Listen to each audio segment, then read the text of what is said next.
Isaías capítulo 6.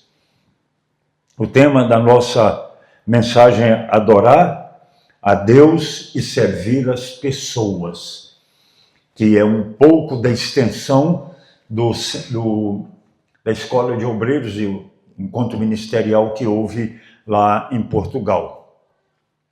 Isaías capítulo 6 começa dizendo: no ano que morreu o rei Uzias, eu vi o Senhor assentado sobre um alto e sublime trono, e as abas das suas vestes enchiam o templo.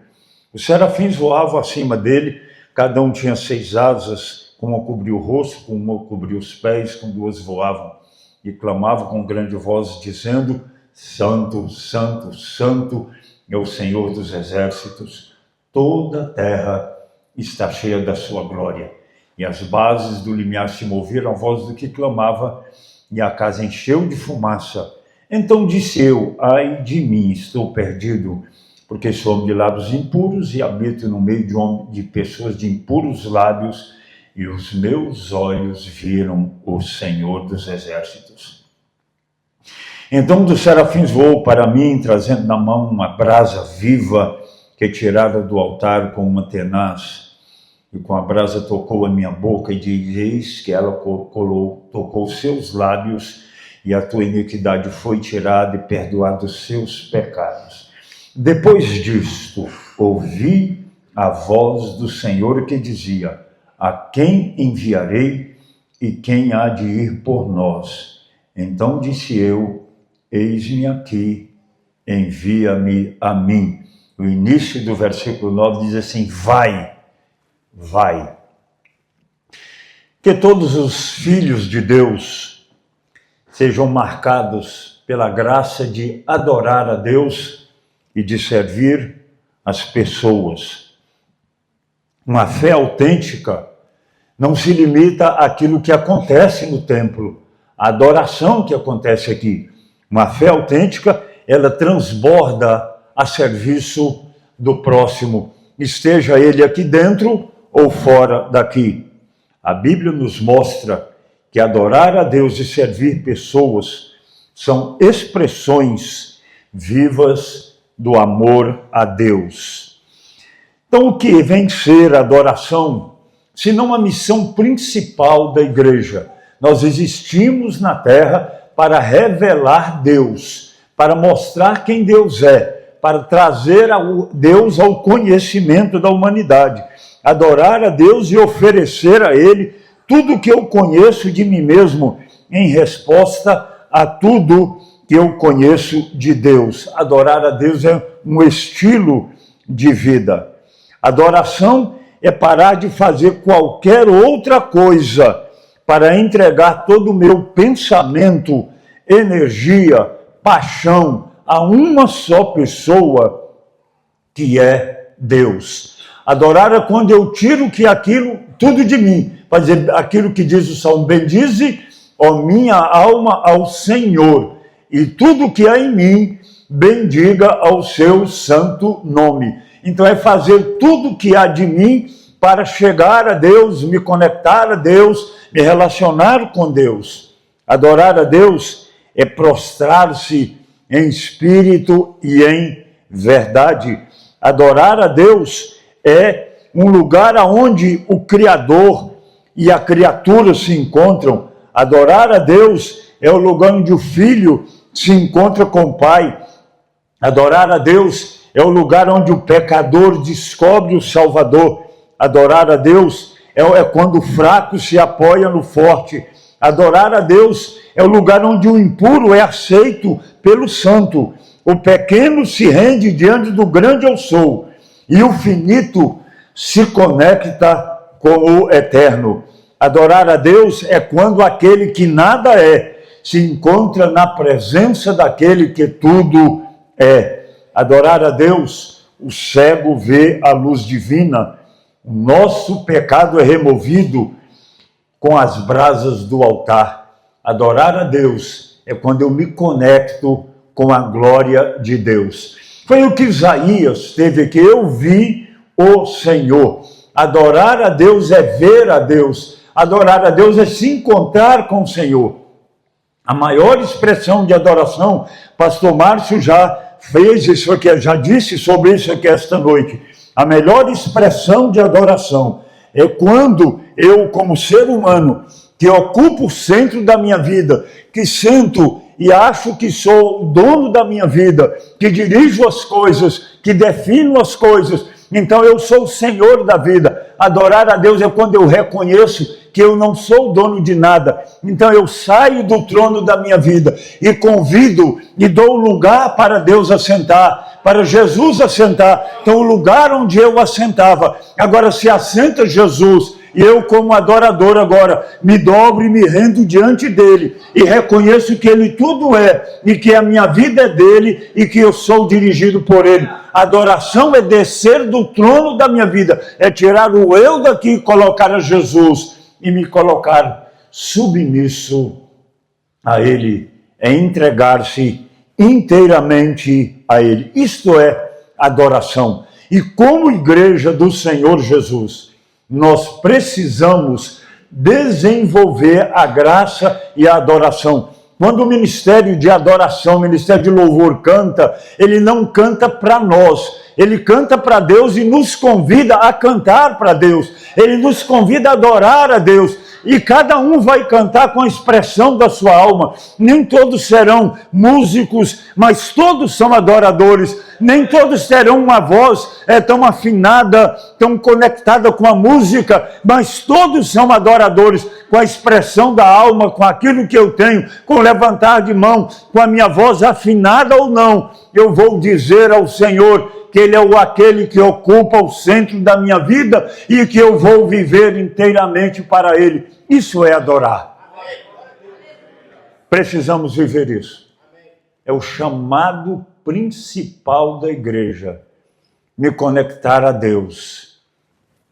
E ele diz assim, depois que eu vi a glória do Senhor, depois que eu vi a majestade do Senhor, depois que eu vi todo o movimento no céu, então eu escutei uma voz.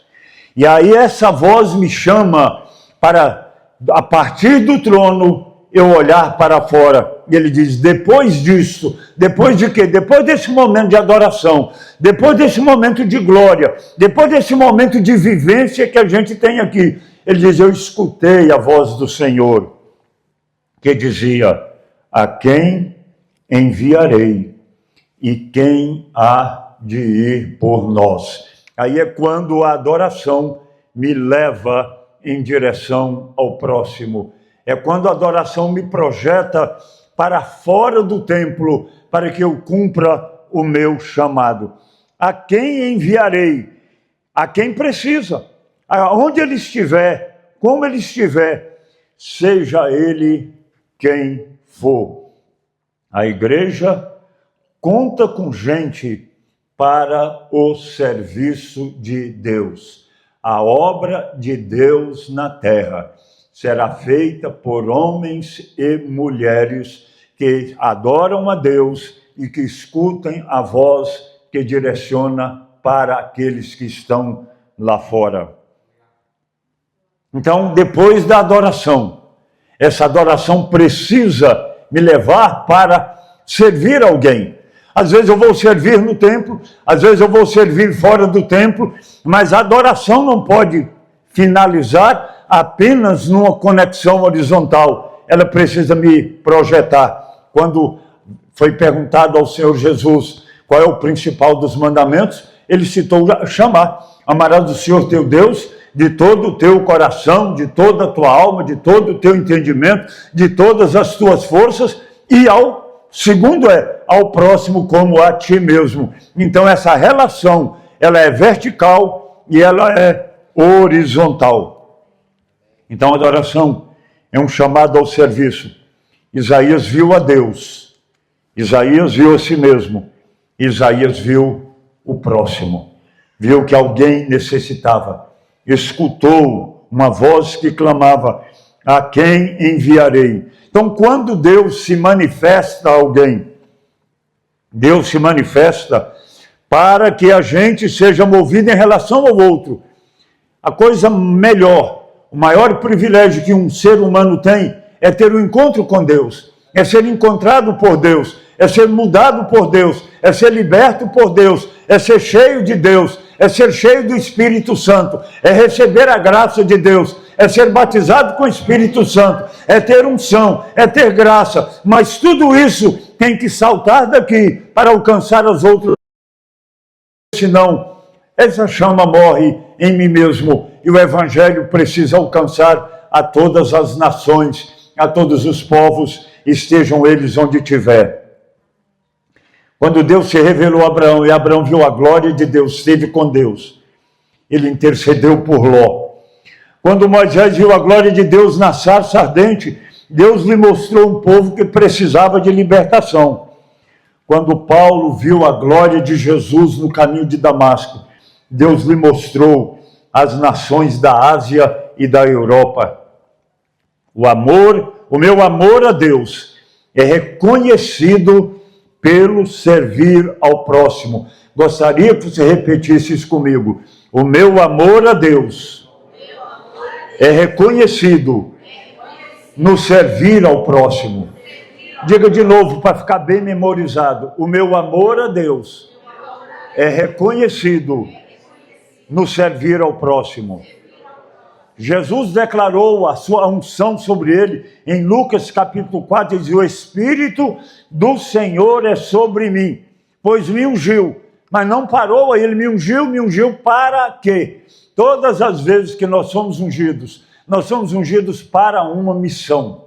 Todas as vezes que recebemos a graça de Deus, o dom de Deus, o ministério vindo de Deus, batismo com o Espírito Santo, dons sobrenaturais, dons naturais, talentos que Deus nos dá, Ele nos dá isso para chegar ao próximo. Jesus diz: o Espírito do Senhor é sobre mim, porque me ungiu para pregar o Evangelho aos pobres, enviou-me para curar os quebrantados de coração, para pregar a libertação aos cativos e restaurar as vistas aos cegos, para pôr em liberdade os oprimidos e apregoar o ano aceitável do Senhor.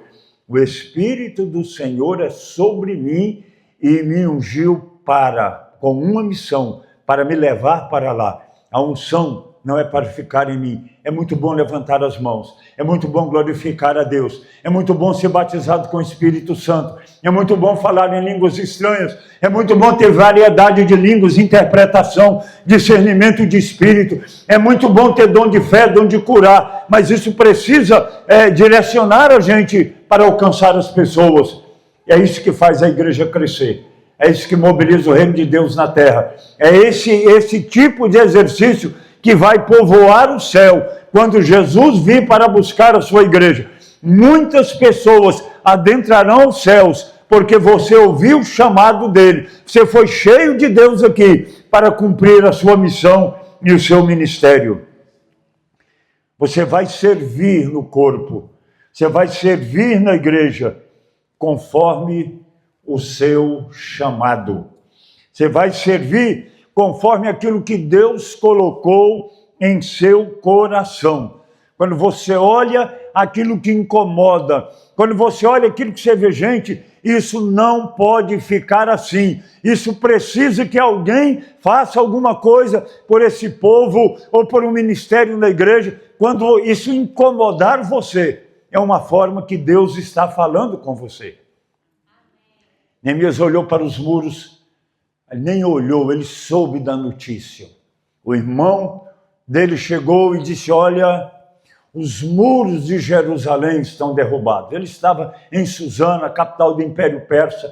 Jerusalém estava muito distante, mas ao escutar que lá estava tudo degenerado, que lá a cidade estava destruída, que o povo estava inseguro, aquilo queimou dentro do coração dele. Aí eu faço uma pergunta: o que é que você escuta de uma necessidade que queima dentro do seu coração? Que arde? Quando você vê e diz: isso não pode continuar assim. Alguém precisa fazer algo por isso. A igreja precisa fazer algo por isso. Quando isso queima dentro de você, é Deus falando com você, convocando você para se preparar para aquela missão. Neemias olhou, viu, sentiu a necessidade, dobrou os joelhos, chorou, jejuou, e a primeira coisa que Deus fez foi enviar Neemias para restaurar os muros de Jerusalém. O que é que queima dentro de você? O que é que você olha e diz, isso não pode continuar assim? Na igreja está precisando disso. Pastor, o senhor não está vendo que está precisando disso aqui? Deus está dizendo para você, eu estou mostrando para você, é para você se mover para isso. Eu botei esse fogo dentro de você, para você agir. Deus não mostra nada para a gente ficar acomodado. É para a gente ficar incomodado. Sair do comodismo. Moisés passa e vê os filhos de Israel sendo atormentados, maltratados. Aquilo queimou dentro dele. Isso não pode ficar assim. E ele toma uma decisão. A primeira mão foi precipitada. Gerou um desastre. Aí Deus, não, Moisés, a chama está aí, mas você não está pronto. Eu vou levar você para um lugar e eu vou, como diz o pastor Márcio, eu vou treinar você. Eu vou capacitar você. Depois que você estiver capacitado, eu vou pegar essa chama que está dentro de você e tornar isso em um serviço que glorifica a Deus. Às vezes você vê algo na igreja que incomoda você. Você fala, isso não pode ficar assim. Mas você diz, mas eu ainda não sei fazer isso. Procure o pastor e diz, pastor, isso me incomoda, mas eu não sei fazer, mas eu quero ser treinado para isso. Aonde é que o senhor tem? Ou quem é que o senhor tem que pode me treinar para isso? Porque eu quero me envolver nessa missão. Deus está convocando a todos nós para fazer algo. E aí não importa a idade. Quando eu era ali aprendendo, terminando o primário na igreja onde eu servia, faltava professores de criança. E naquela época os recursos didáticos não eram tão grandes. Então, no momento em que eu aprendi a ler e a falar alguma coisa, você já vai, porque precisa de alguém. Precisa de alguém que comece a fazer. Então a gente começa a trabalhar na igreja a partir das necessidades e dentro daquilo que Deus já nos capacitou. E depois vamos aperfeiçoando ao longo da vida. Eu me lembro que assim que eu aprendi a ler, eu estava dando aula para as outras crianças que não sabiam ler. Porque faltava gente. Faltava gente. Então, não espere você estar pleno. Depois que eu fizer uma formação tal, eu vou começar. Comece fazendo e vai sendo treinado ao longo da vida e Deus vai usar você. Mas não se esqueça, antes de servir, tem o tempo da adoração. Antes de trabalhar para Deus, trabalhe com Deus, tenha conexão com Deus, ame a Deus, adore a Deus, seja cheio de Deus. E a partir desse cheio de Deus é que eu vou. A obra de Deus não será feita na força, na habilidade, no conhecimento e na técnica humana. Não será. Existem pessoas que às vezes têm toda uma técnica, mas se ele não tem Deus, ele não tem nada. Então, na igreja, a gente serve, mas antes de servir, a gente faz a primeira parte. A gente sai do trono da vida da gente, coloca Jesus lá e se torna um adorador. Depois que a gente sai de lá, a gente escuta a voz deles, agora vai e faça alguma coisa no reino. Então, Deus vai colocar alguma coisa. Eu sei que algo queima em você. E tem tanta gente que fala, pastor, a gente está precisando de que alguém resolva isso aqui. É Deus falando com você. Escuta a voz de Deus. Escuta a voz de Deus. Você vai servir conforme o dom que Deus te deu. Elias serviu com o dom de profecia. Abraão serviu com o dom da fé. Moisés serviu com o dom da liderança. Paulo serviu com os dons de evangelista, pastor, mestre e apóstolo. Barnabé serviu com o dom de socorro e de integração. Barnabé era um camarada especialista em ministério de integração. Quer treinar alguém na igreja para acolher pessoas? Estude Barnabé. Estude Barnabé. Porque Barnabé foi aquele camarada que percebeu que a igreja do Senhor, que quando Paulo chegou na igreja, não dá para aceitar esse camarada. Tem algum problema, esse camarada é um problema para nós. Barnabé viu além do problema. Barnabé foi lá, pegou Saulo, escutou Saulo, conversou com Saulo, integrou Saulo na igreja, encaminhou Saulo à igreja de Antioquia. Esse homem se tornou integrador do maior evangelista e pregador que a história conheceu. Sabe por quê? Porque o ministério de integração daquela igreja funcionou na pessoa de um homem, na pessoa de Barnabé. Então Barnabé é alguém com graça, não é alguém que julga, não, é alguém que abraça e diz, se Deus fez algo na vida dele, eu posso ainda não entender, mas eu vou caminhar com ele um tempo, eu vou conectar ele com a igreja, eu vou aproximar ele daqui, porque Deus tem algo grande para fazer através dele. Marta serviu com o dom de cuidar, de alimentar. Dorcas servia fazendo roupas para as pessoas necessitadas. Nós estamos estudando na igreja sobre dons, e uma pessoa do meu lado disse assim, eu não sei, até hoje não descobri o dom. Eu estava sentado e a Bíblia estava aberta, exatamente na página de Romanos que diz o dom de socorro. Aí eu falei assim, até onde eu sei, você tece roupas para os bebezinhos dos hospitais, você faz sapatinhos e leva para eles lá, onde tem uma necessidade você leva lá, o seu dom está aqui na Bíblia, você só não sabia, você já praticava o dom, é esse aqui. E ela levantou e disse, glória a Deus, hoje eu descobri que eu já tinha um dom, mas não sabia qual era, que era o dom de socorrer. Então cada um vai servir com aquilo que Deus colocou e talhou você. Você vai em 1 Coríntios capítulo 12, você vai descobrir que tem uma frase que aparece lá assim, a cada um foi dado, a cada um foi dado, a um foi dado, a outro foi dado, a outro foi dado, porque os dons na igreja não foram dados apenas aos pastores, os dons da igreja não foi dado apenas aos cantores, os dons da igreja não foi dado apenas aos ensinadores, os dons ministeriais e os dons espirituais é dado a cada membro do corpo de Cristo. Se você é membro do corpo de Cristo, se você nasceu de novo, se o Espírito de Deus habita em você, Deus depositou algo em você para você se envolver no reino de Deus. A única coisa que você precisa fazer é descobrir qual é esse dom, se preparar e se capacitar, se envolver nele, e você vai perceber que você vai fazer diferença no mundo.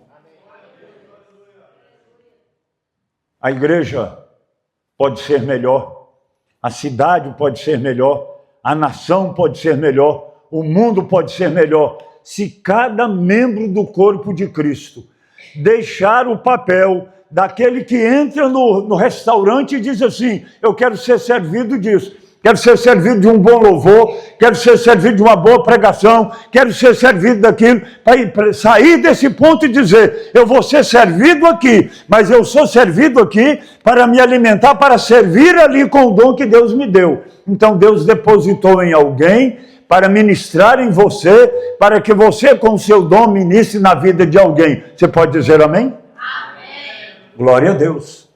Que assim seja a minha e a sua vida. Servir, sirva com qualidade. Sirva com qualidade. Isso é, faça o melhor que você puder. Sirva com o melhor que você puder. Paulo, quando escreveu aos Romanos no capítulo 12, versículo 7, descrevendo sobre os dons, ele, falando sobre diversos dons, diz, aquele que ensina, aquele que trabalha no ministério de ensino, esmere-se em ensinar. A palavra esmerar aí é a mesma palavra que vem da formação da palavra esmeril. Esmeril. O esmeril é o lugar onde quem trabalha na cozinha ou trabalha no açougue afia a sua faca, o seu instrumento. Então, um bom açougueiro tem uma faquinha bem afiada, porque ele tem que fazer divisões detalhadas na carne. Se é gaúcho, então aí o cara sabe cada detalhe ali, cada veia, cada nervinho que precisa andar.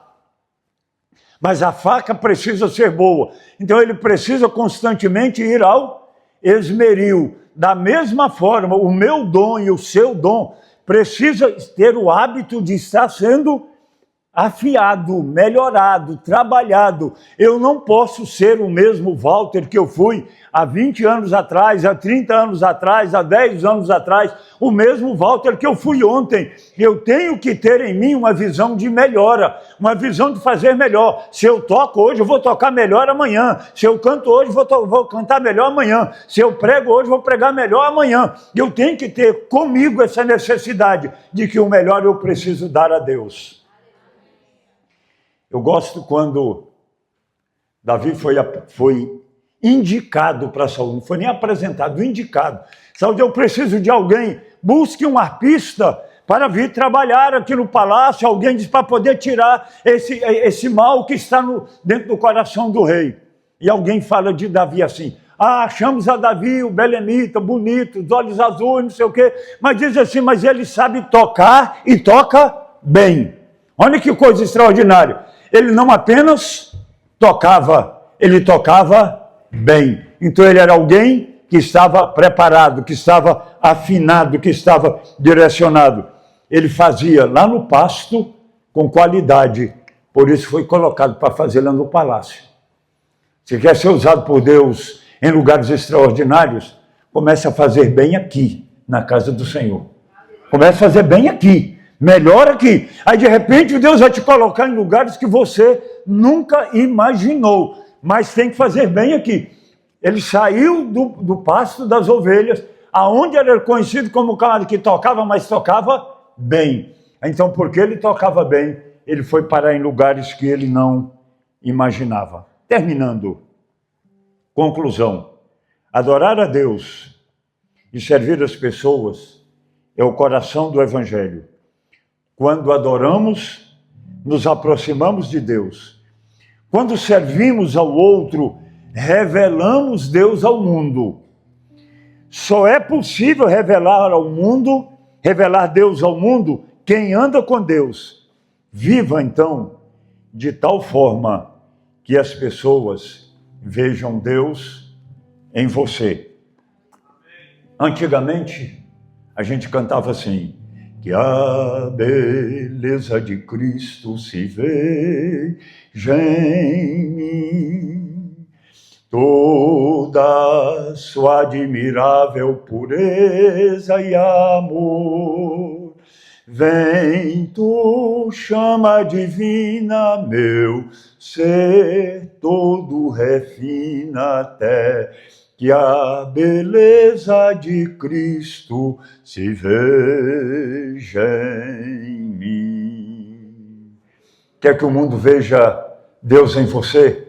Aproxime a Deus pela adoração e aproxime-se ao mundo pelo seu serviço, pelo seu trabalho de servir ao próximo. Deus abençoe a sua vida. Deus abençoe cada passo da sua vida. Sirva a Deus, mas sirva a igreja. Sirva ao mundo, sirva às pessoas. Aonde você estiver, sirva com qualidade e você vai ver Deus fazendo coisas que você nunca imaginou. Deus abençoe sua vida, Deus abençoe sua casa, Deus abençoe o seu ministério para a glória de Deus. Amém.